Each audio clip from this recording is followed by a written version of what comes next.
Jésus est venu détruire les œuvres du diable. On ne dit pas une œuvre du diable, mais plusieurs œuvres du diable. Au commencement, le diable n'était pas le diable. Le diable était un ange de Dieu, un ange fidèle, un ange beau, parfait en beauté, en sagesse. C'est Dieu qui l'avait créé ainsi. Alors, le diable, lorsqu'il était l'ange de lumière, est tombé dans l'orgueil et dans la rébellion. Il a décidé de faire un coup d'État à Dieu. Il a fait une rébellion et il a convaincu le 1/3 des anges. Ils ont cru qu'il pouvait faire un coup d'État et vaincre Dieu. Sa première œuvre, c'était la rébellion, c'était l'orgueil. Sa deuxième œuvre, c'est qu'il a changé des anges en esprits impurs. Les esprits impurs que nous chassons là, les esprits impurs qui crient dans les corps quand nous prions, étaient des anges, remplis de gloire, remplis d'honneur, qui aujourd'hui sont chassés partout où ils vont. Une œuvre du diable. Le diable a un esprit de déchéance. Lorsqu'il entre dans ta vie, il te diminue. Lorsqu'il entre dans ta vie, il te fait perdre la gloire. Lorsqu'il entre dans ta vie, il te fait perdre ta beauté. Lorsqu'il entre dans ta vie, il te fait perdre la communion avec Dieu. C'est ce qu'il a fait aux anges. Lorsqu'il est entré dans la vie des anges, ils sont devenus des esprits impurs, eux qui étaient des esprits saints. Une œuvre du diable, désacraliser les choses, rendre impures les choses. Tu avais une belle vie, Satan est entré dans ta vie, il est en train de te détruire. Tu avais une gloire, Satan est entré dans ta vie, tu as perdu la gloire. C'est une œuvre du diable.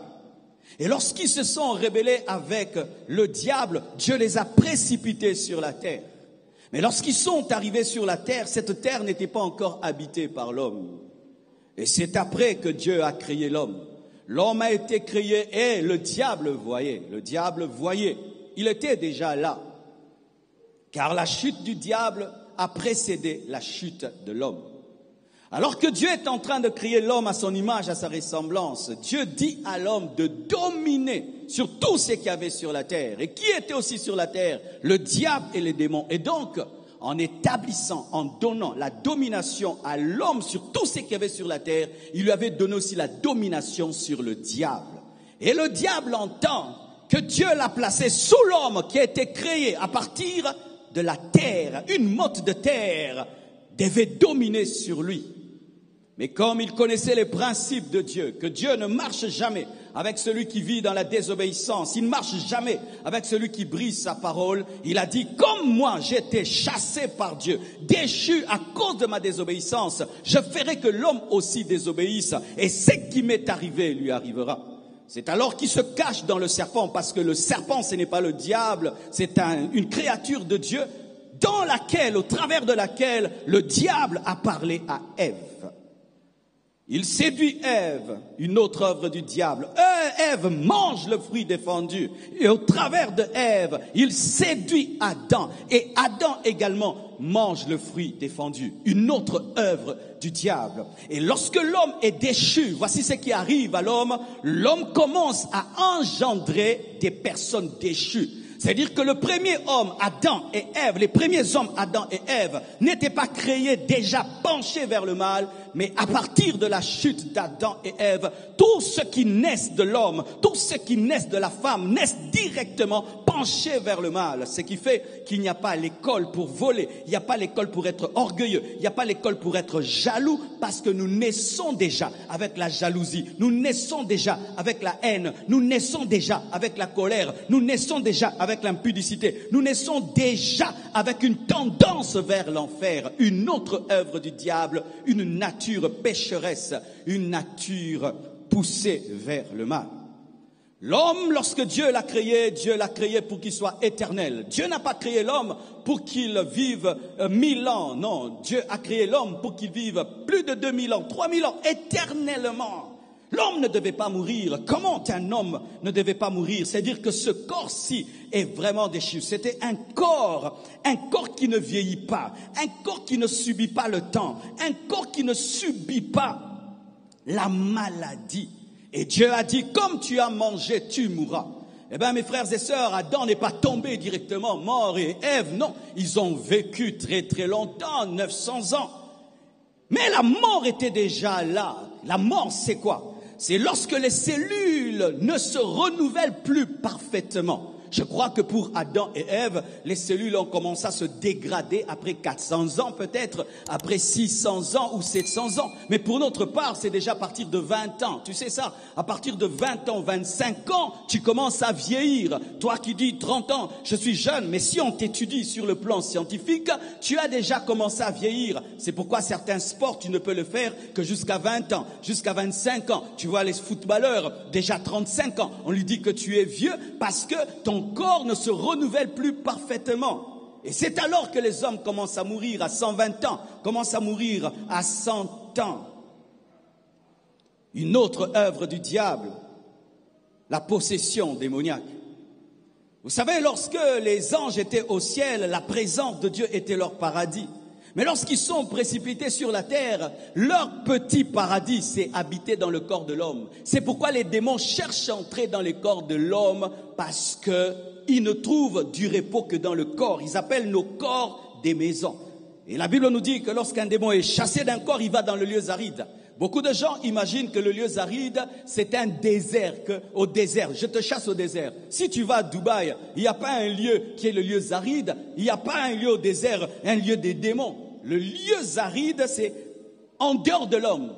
Quand un démon sort seulement d'un homme, c'est le lieu aride pour lui. C'est ça, le désert. C'est un lieu où il n'y a pas de maison.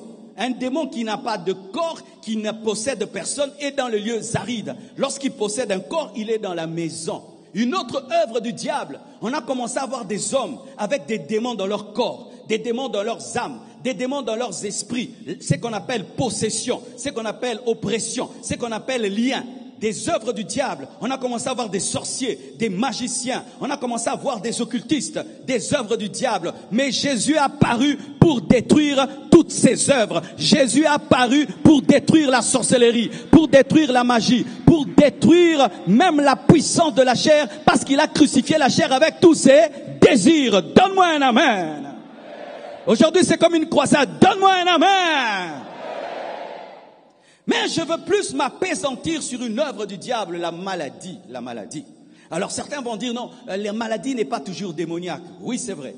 Il y a des maladies qui sont produites par des microbes, par des bactéries, par des virus. Il y a des maladies qui sont déclenchées par une mauvaise position que tu prends tout le temps quand tu es assis. Mais je peux dire que tout ça vient du diable, parce que si l'homme n'avait pas péché, il n'y aurait pas tout ça. Amen. Hein? Donc tout ça est venu à cause du péché. Le péché qu'il a amené, c'est Satan. Alors parlons de la maladie. Je vous ai donné le verset, le voleur vient, Satan, pour voler. Il vient pour détruire, il vient pour tuer. Et la maladie vient pour voler. La maladie te vole la paix. La maladie te vole la joie. La maladie te vole l'argent. La maladie te vole même tes relations avec ta femme, avec ton mari. La maladie te vole ton temps. Quelqu'un qui fait 6 mois à l'hôpital, il a perdu du temps. La maladie vole tes projets. L'argent que tu devais mettre dans un projet, tu mets dans un hôpital. Tu devais finir tes études à 20 ans, tu les finis à 25 ans parce que tu es malade. La maladie vole le sommeil. Il y a certains ici qui ne dorment pas. La maladie vole l'appétit. Certains ici n'arrivent pas à manger. La maladie détruit le corps, détruit tes cellules, tes organes. La maladie détruit la famille. Il y a des femmes qui ont quitté leur mari parce qu'ils sont malades, ça fait des années. Des maris qui ont quitté leur femme parce que la femme est paralysée dans une chaise roulante.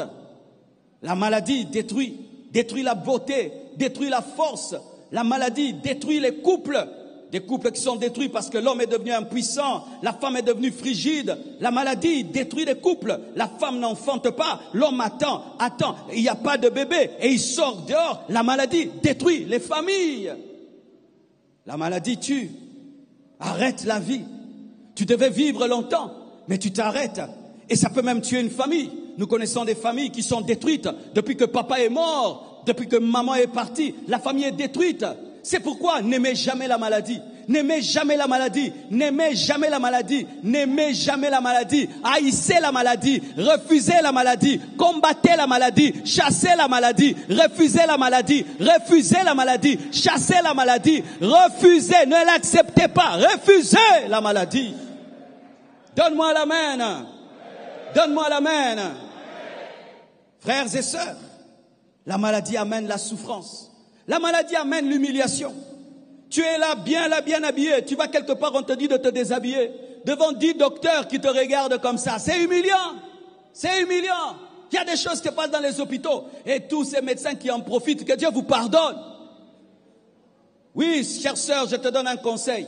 Ne te déshabille pas facilement quand un médecin te dit de te déshabiller. Hein. Il y a certains qui sont impudiques. Hein. J'ai mal à la tête, je me déshabille comment? Alléluia. Pour toute chose, déshabille-toi, monte là-bas. Non, non, non. C'est pourquoi les musulmans ont compris. Hein. Les femmes sont soignées par les femmes, les hommes par les hommes. Parce qu'ils savent que des fois, le diable aussi entre chez les médecins. Tu es mon fils ici, tu es médecin. Que l'esprit d'impudicité ne t'anime pas. Alléluia. Quand une femme ne doit pas se déshabiller, ne la déshabille pas. Alléluia. Elle a mal ici. Pourquoi tu vas lui demander de se déshabiller? Elle a mal ici. Pourquoi elle va se déshabiller? Elle a mal au dos. Pourquoi elle va se déshabiller? La maladie humilie. La maladie fait souffrir. J'entends des femmes qui doivent faire des examens. Qu'elles te racontent l'examen qu'elle fait. Oh, quelle douleur est là. Rien que pour un examen.